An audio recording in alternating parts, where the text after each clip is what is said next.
বাংলাদেশে নতুন আত্মপ্রকাশ করা রাজনৈতিক দলটি সাধারণ জনমানুষকে কতটা স্পর্শ করতে পেরেছে, মানে জনসাধারণের মধ্যে এই রাজনৈতিক দলটি কতটা আলোচনা তৈরি করেছে, কতটা আলোড়ন তৈরি করেছে। দর্শক, আপনাদের কি মনে হয়? পশ্চিমের কোনো দেশে এই ধরনের কোনো ঘটনা যখন ঘটে, তখন এই রাজনৈতিক দলটির ব্যাপারে জনমত যাচাই করা হয় না? বিভিন্ন মিডিয়া কিংবা বিভিন্ন পাবলিক অপিনিয়ন পোল কোম্পানিগুলো তারা তাৎক্ষণিকভাবে একটি জনমত জরিপ করে ফেলে যে জনগণ কী ভাবছে, জনগণের মধ্যে এই দলটি সম্পর্কে কী প্রতিক্রিয়া হয়েছে। বাংলাদেশ অবশ্য সেই ধরনের ব্যবস্থা এখনও গড়ে ওঠেনি, ভবিষ্যতে নিশ্চয়ই গড়ে উঠবে। কিন্তু রাজনৈতিক দলটির আনুষ্ঠানিক আত্মপ্রকাশের পর থেকে জাতীয় নাগরিক পার্টি এনসিপি সংক্ষেপে আত্মপ্রকাশের পর থেকে সোশ্যাল মিডিয়ায়, ইউটিউবে, নানা জায়গায় আমি বেশ যারা কথাবার্তা বলছেন দলটিকে নিয়ে তাদের কথাবার্তাগুলো শোনার চেষ্টা করছিলাম।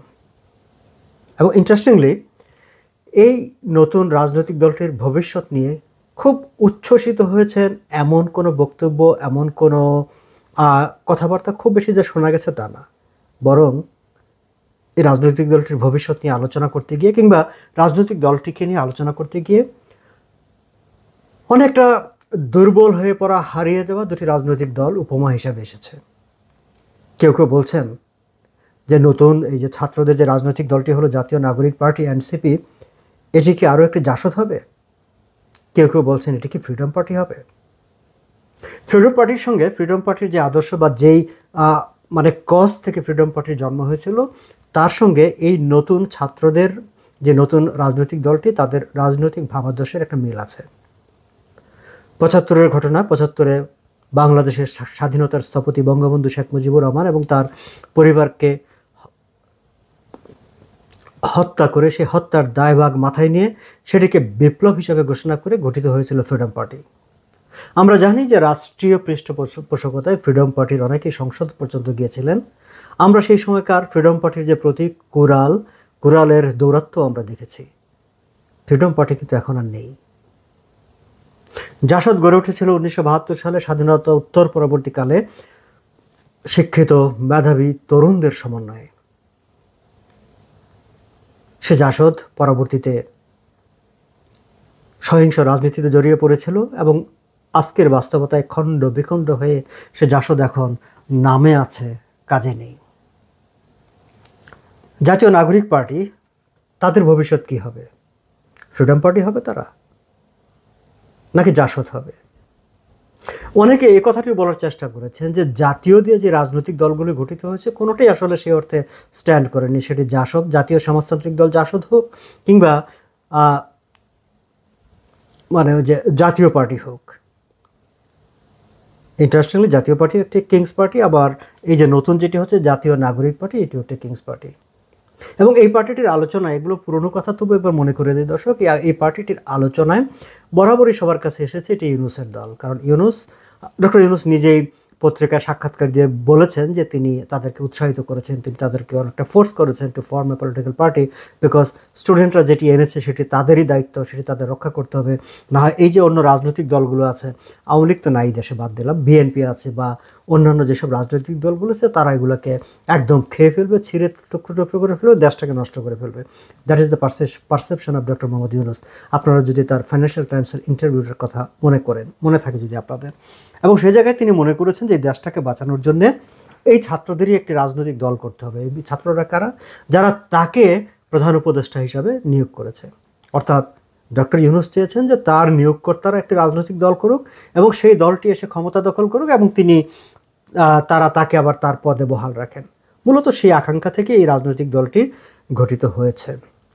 সেই কারণেই আমার কাছে মনে হয়েছে রাজনৈতিক দলটি আসলে সেই অর্থে ব্যাপকভাবে জনগণের মধ্যে তেমন কোনো আলোড়ন তৈরি করতে পারেনি। বরং যে আলোচনাগুলো হয়েছে, দর্শক খেয়াল করবেন যে এই একটি রাজনৈতিক দল তো যখন গঠিত হয় তখন তারা একটা নতুন কর্মসূচি দিবে, নতুন স্বপ্ন দেখাবে, তারা আসলে কি করতে চায় সেই বিষয়গুলো বলবে।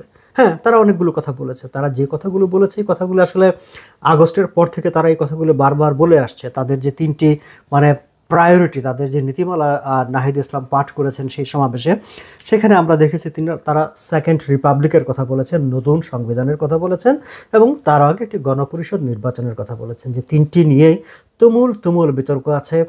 Majority of the people of this country, majority of the political stake holder যারা আছে বাংলাদেশের, তারা এগুলোর বিরোধিতা করেন। তার কারণ হচ্ছে তারা এই যে সেকেন্ড রিপাবলিক বলতে তারা আসলে ৭১কে মুছে ফেলে দিয়ে তার বিপরীতে ২৪কে দাঁড় করে দিয়ে তারা ১৯৭১ বাংলাদেশের সশস্ত্র স্বাধীনতার মাধ্যমে, যে সংগ্রামের মাধ্যমে যে দেশটির জন্ম হয়েছিল, সেই জন্মটাকে তারা মুছে ফেলে এই রিপাবলিকের নামে তারা পাকিস্তানের আদলে নতুন একটি রাষ্ট্র করতে চায়।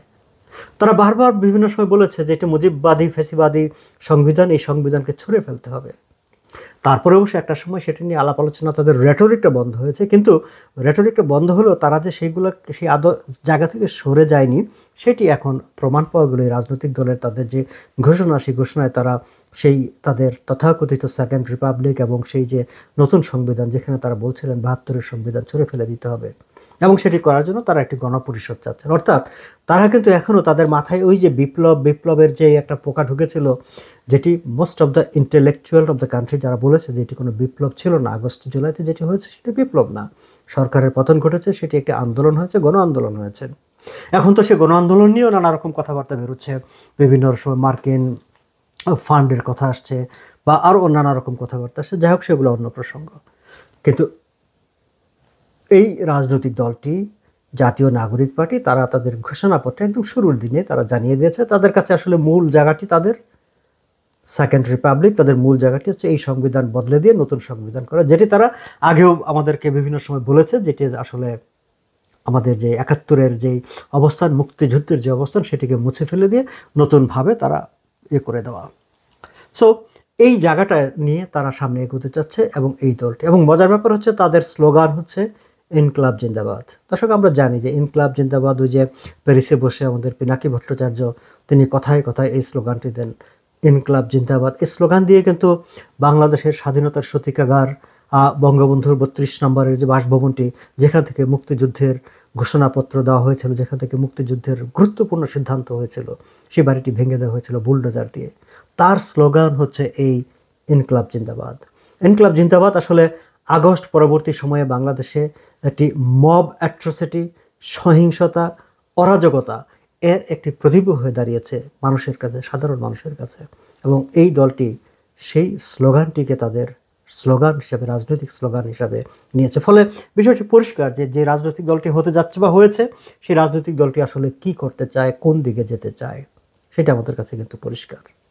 দর্শক, এই পরিষ্কার বলেই বোধ হয় কেবল যে আমাদের কাছে পরিষ্কার তাই না, বাংলাদেশের অন্যান্য রাজনৈতিক দলগুলো আপনি খেয়াল করে দেখবেন যে মেজর পলিটিক্যাল পার্টির সিনিয়র লিডাররা, যাদেরকে বলা হচ্ছে যে তারা বাংলাদেশের একটি বড় ধরনের পরিবর্তন ঘটিয়েছে, শেখ হাসিনার মতো একটি দুর্দান্ত প্রতাপশালী একজন শাসককে তারা দেশ থেকে বাধ্য করেছে, ক্ষমতাচ্যুত করেছে, তাদের যে রাজনৈতিক দল, সেই রাজনৈতিক দলে তো সমস্ত রাজনৈতিক দল, বিদেশি কূটনীতিক সবার আগ্রহ থাকার কথা, প্রত্যেকে সেখানে হাজির হওয়ার কথা।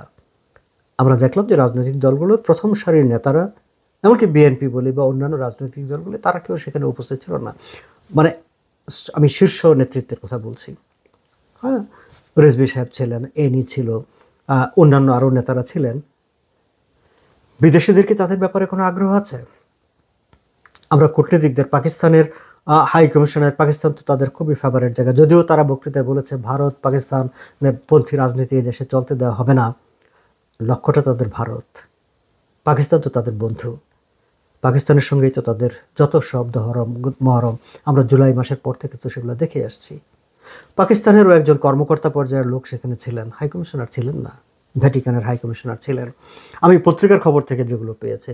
অর্থাৎ এই যে নতুন একটি রাজনৈতিক দল হচ্ছে, যারা মানে একটি দেশে পরিবর্তন এনেছে, একটি সরকারকে হটিয়ে দিয়েছে, তারা যখন রাজনৈতিক দল গঠন করছে, এবং এটি সবার কাছে পরিষ্কার যে তারা সরকারি পৃষ্ঠপোষকতায়, ডক্টর মোহাম্মদ ইউনূসের আগ্রহে, সরকারি সহযোগিতা নিয়ে, কারণ সারা জেলা থেকে যে লোকগুলো এসছে তাদের জন্য জেলা প্রশাসন থেকে বাস দেওয়া হয়েছে, পরিবহনের ব্যবস্থা করে দেওয়া হয়েছে, অন্যান্য লজিস্টিক সাপোর্ট দেওয়া হয়েছে, সেরকম অফিস অর্ডারের কপি আমি সোশ্যাল মিডিয়ায় ঘুরতে ফিরতে দেখলাম। যাই হোক, তো এইরকম যারা ক্ষমতায় যাবার জন্যই একটি রাজনৈতিক দল গঠন করছে, খেয়াল করবেন তারা কিন্তু সমাবেশটি করেছে মানিক মিয়া অ্যাভিনিউতে একদম সংসদ ভবনের সামনে। এবং হাসনাত তার বক্তৃতায় বলছেন এই যে সংসদ, সেখানে কারা যাবে জনগণ ঠিক করবে। কিন্তু ওখানে যাবার জন্য যে তারা রাজনৈতিক দলটি করেছে কিংস পার্টি হিসাবে সরকারি পৃষ্ঠপোষকতায়, সেটা তো পরিষ্কার।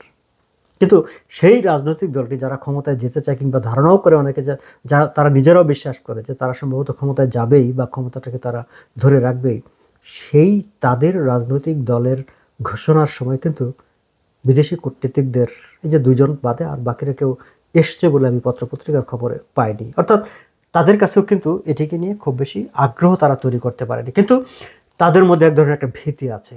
ভীতিটা হচ্ছে গত 6-7 মাসে এই যে যারা রাজনৈতিক দলটির নেতৃত্ব দিচ্ছেন বা এই যারা আছেন এই রাজনৈতিক দলটিতে, তারা গত 5-6 মাস ধরে কি করেছেন, কি ধরনের বক্তৃতা করেছেন, কি ধরনের বক্তব্য দিয়েছেন, তাদের ন্যারেটিভসটা কি, তাদের অ্যাটিটিউড কি, সেটি কিন্তু দেশের মানুষের পাশাপাশি কূটনীতিকদেরও, বিদেশি যারা বন্ধুরা আছেন তাদের তাদের কাছেও কিন্তু বিষয়টি আছে।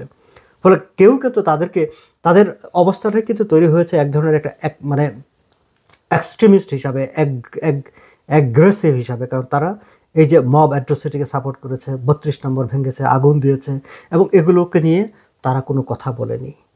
কিংবা গত 6 মাসে যদি বলি যে জনগণের স্বার্থ সংশ্লিষ্ট কোনো বিষয় নিয়ে তারা কথা বলেনি। তাদের মাথায় সারাক্ষণ কাজ করেছে স্বাধীনতা 71 মুছে ফেলো, বঙ্গবন্ধুকে মুছে ফেলো, দেশ সংবিধান ফেলে দাও, নতুন করে রাষ্ট্র গঠন করো, ওই সব কিছু। যাই হোক, কাজেই তাদের রাজনৈতিক দল নিয়ে কূটনীতিকদের আতঙ্ক আছে, সংশয় আছে, সন্দেহ আছে, কিন্তু বিদেশিদের কারো তেমন খুব আগ্রহ যে আছে সেটি আমরা দেখতে পাইনি। যাই হোক, দর্শক, শুরুতে আলোচনাটা তুলেছিলাম যে এই নতুন রাজনৈতিক দলটি নিয়ে আসলে মানুষের মধ্যে কোনো উচ্ছ্বাস নেই, কিন্তু আলোচনা আছে। কি আলোচনা হয়েছে? আমি দেখলাম যে প্রায় অনেকেই সোশ্যাল মিডিয়াতে বা ব্যক্তিগত আলাপ আলোচনায় বা ফিসফাস করে কথাবার্তায় সবার মনে একটি প্রশ্ন, আচ্ছা তোমরা যে নতুন কিছু করবে, নতুন কিছু করতে চাও, তাহলে এই যে তোমরা এত বড় একটা সমাবেশ করলে, সারা দেশ থেকে লোক আনলে, আমরা বুঝলাম যে জেলা প্রশাসন বাস দিয়েছে, কিন্তু বাকি খরচটা কোত্থেকে এসেছে, কারা কারা তোমাদের টাকা দিয়েছে, তাদের নামগুলো প্রকাশ করে দাও তো, তাহলে আমরা বুঝি যে তোমরা একটা নতুন কিছু করতে চাও।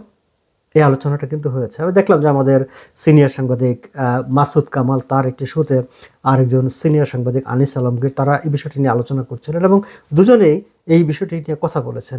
আনিস আলমগীর তো বলছেন যে বিগত সরকারের সময়কার যাদের অনেকের অবৈধ টাকা আছে, বা তাদের সেসব টাকার কিছু অংশ এইসব ছাত্রনেতাদের দিয়ে থাকতে পারেন, যাতে তাদের একটা প্রোটেকশন পাওয়ার জন্য।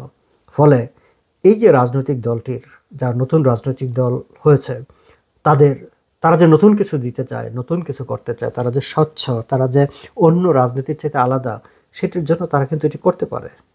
কিন্তু আসলে কি তারা অন্য রাজনৈতিক দলগুলোর চাইতে আলাদা?